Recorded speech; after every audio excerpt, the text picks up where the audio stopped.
Videodan herkese merhaba. Bugün sizlerle birlikte ne oluyor lan? Arkadaşlar bugün sizlerle birlikte şöyle bir bakın Rampage KBR77. Mesela şu Google'dan bir çıkış yap. Buraya bağladım, televizyona bağladım. Çıkış yapalım, sonra girelim.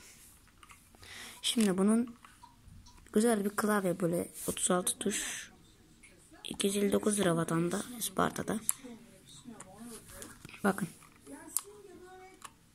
Şimdi FN değil mi bu? Aynen FN ESC deyince bak değişiyor. Değişmedi, bir dakika. Bakın değişti. Bir daha basalım. Şöyle.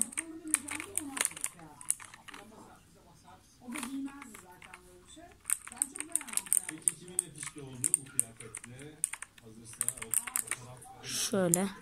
Bir de normali var böyle. Ben en çok şunu tercih ediyorum. Şu değil. Bu da değil. Bu değil. Ha, bunu. Şunu tercih ediyorum ben. Evet arkadaşlar, şöyle bakın. Mesela şimdi bakın ne yapacağım. Bakın şuradaki iki tuşuna basacağım.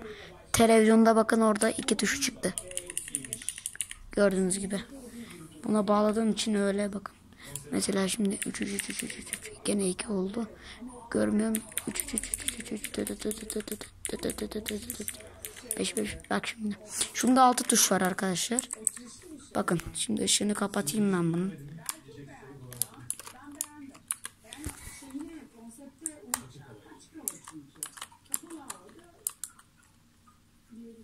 Switched Blue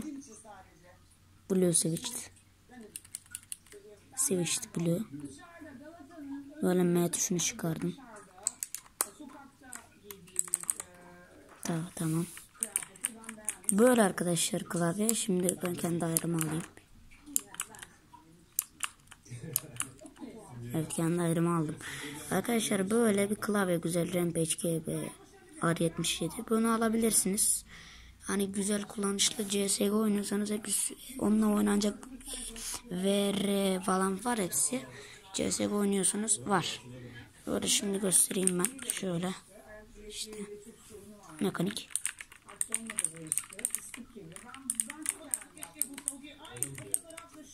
Böyle görünüyor. Neyse. Görüşürüz.